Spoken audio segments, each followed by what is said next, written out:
नमस्कार, आप देख रहे हैं न्यूज़ एनी टाइम 24। मैं पुष्पा राय। अभी आप पहुंची हूँ जेडीयू और जेडीयू की प्रवक्ता अनुप्रिया जी हैं मेरे साथ और तेजस्वी यादव जिस तरह से जेडीयू पे निशाना साध रहे हैं कि 600 रथ उन्होंने मंगवाने का काम किया है। बिल्कुल, हमने 600 रथ निकाला है और हम रथ निकालेंगे, महिला से संवाद करेंगे। उनके पेट में क्यों दर्द हो रहा है, उनके पेट का दर्द हम जान रहे हैं और इसका इलाज बिहार की जनता करेगी कि उनको पता है कि महिला संवाद से जिस तरह से हम लगातार बिहार की जनता को अपना परिवार मानते हैं, उनको पता है कि यह संवाद से महिलाएं और सशक्त होंगी।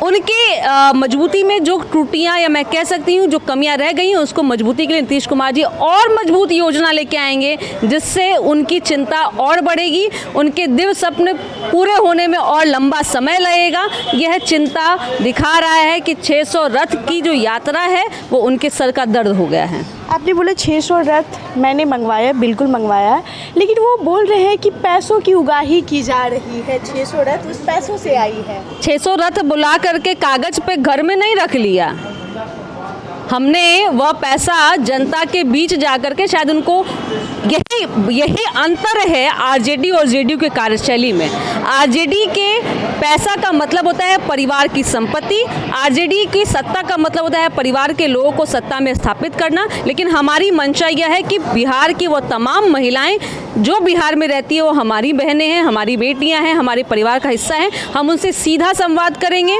उनकी वस्तुस्थिति को जानेंगे और उसमें सुधार का अथक प्रयास करेंगे। इसीलिए वो कह रहे हैं कि पैसा उनको, मैं फिर कह रही हूँ, जैसी सोच जैसी इच्छा वैसी उनको सामने वाले वो दिखते भी हैं। तो इसीलिए उनको ऐसा लग रहा है कि यह पैसे की बर्बादी है। यह उनके सोच से भी कहीं आगे का सोच है जो शायद उनके परिवार ने कभी बिहार को नहीं दिया और ना वो सोच पा सकते हैं, क्योंकि उनकी इच्छा एकमात्र है अपनी संपत्ति को बढ़ाना। वो तो आरोप लगा ही रहे हैं आप पे, और उन्होंने भी माई बहन योजना जो निकाले थे 2500 रुपया देने के लिए, तो वो भी दे रहे हैं। लेकिन जो 600 रुपया आती है वृद्ध पेंशन 600 रुपया, वो 600 रुपया मिलती नहीं है और महिला संवाद कर रही है। तो फिर जाकर पता करेंगी तो पता चलेगा कि कहीं कहीं 200 रुपया मिलता है। तो ये भ्रष्टाचार पे वो आरोप लगा रहे, क्या वो सही है या गलत है? 2005 जो खोखला बिहार, जहां भ्रष्टाचार, जहां बलात्कार, जहां अपराधियों का तांडव, उस बिहार में बदलाव में सबसे पहले माननीय मुख्यमंत्री जी ने महिलाओं को सशक्त किया सामाजिक रूप से। 50% आरक्षण दे करके महिलाओं को, बेटियों को साइकिल देके, वही बेटियां जो साइकिल पे चढ़ी थी वही बेटियां आज कलम लेकर के शिक्षित कर रही हैं बिहार की बेटों को, बेटियों को। वही बेटियां जिन्होंने 2005 में साइकिल पे चढ़ा था, आज तेजस्वी यादव जी की जो सोच है ना, उनके पेट का इलाज करिए। देखिए, बदलता बिहार उनको रास नहीं आएगा। उन्होंने कहा है मात्र 2500 रुपये से क्या होना है। आज एक परिवार की माँ जो स्वयं सहायता समूह चला रही है, जिसकी प्रमुख है, वही उस घर की बेटी जो एक पुलिस अधिकारी है जो 50,000 तनख्वाह कमा रही है, उस घर की दूसरी बेटी जो एक टीचर है वो 50,000 तनख्वाह कमा रही है। तो एक परिवार, महिला, सिर्फ एक परिवार की महिला जो उनकी इनकम 1 लाख रुपए है, क्या वह महिलाएं घर बैठ के 2500 रुपये में खुश हो जाएंगी? या बिहार की महिलाओं को तय करना है, क्योंकि उनके आह्वान पे बिहार में शराबबंदी है, उनके आह्वान पे बिहार की महिलाएं सशक्त हैं।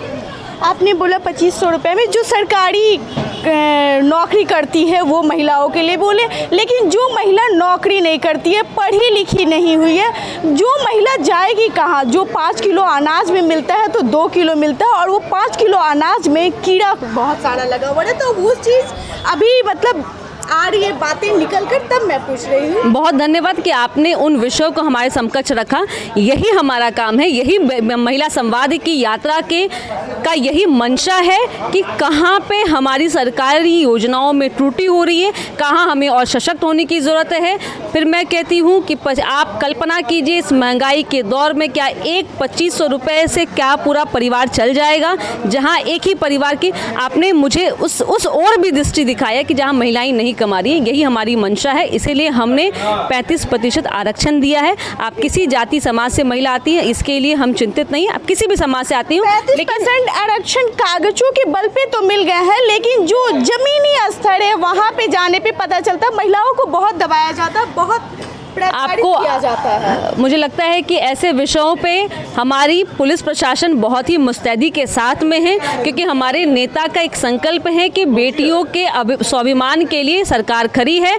आज 10th देने पे, एक समय था जहां बेटियां घर में रहती थी, आज उन बेटियों को पढ़ने के लिए 10वीं पास करने पे मुझे अगर 15,000 रुपये, उसी बेटी को आगे पढ़ने के लिए +2 करने पे 25,000 रुपये, और उसी बेटी को ग्रेजुएशन करने पे 50,000 रुपये की सरकार यहाँ उनकी मानसिक रूप से मजबूती के लिए काम कर रही है। इसलिए जो त्रुटियां हैं उस पर भी निश्चित रूप से काम होगी, लेकिन मुझे लगता है यह बदला हुआ बिहार आपको बिहार की महिला वोट के रूप में बताएंगी। हम कहेंगे, हम कहते नहीं, हम करते हैं और हमने करके दिखाया है। ये आपने गलती मान लिया कि तेजस्वी जी जो बोले ये है, मतलब जमीनी स्तर पे है गलती? क्या गलती है? गलती हमारी यह है कि हमने महिलाओं को 50% आरक्षण दे दिया, कि गलती वो है कि हम अपने घर की महिलाओं को 600 रुपए जो मिलती है वो 200 मिलती है।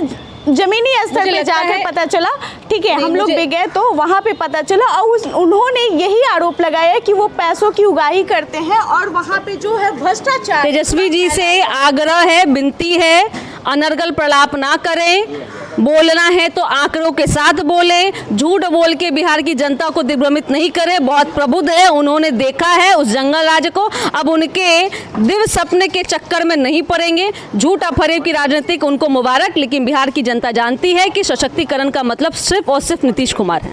जंगल राज बोल रही है, तो जंगल राज था क्या?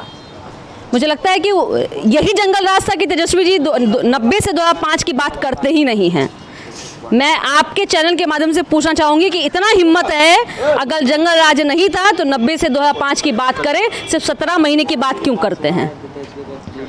चलिए, हमारे साथ जुड़ी हुई थी अनुप्रिया जी, जेडीयू की प्रवक्ता थी, और 90 से पहले की बात नहीं करते हैं और 90 के बाद को लेकर बात बोली, और जंगल राज बोला जाता है। जंगल राज पूछा गया तो 2005 के पहले क्या था उस बात पे बोली। बाकी आपको कैसा लगा, आप अपना राय कमेंट बॉक्स में ज़रूर दें। धन्यवाद।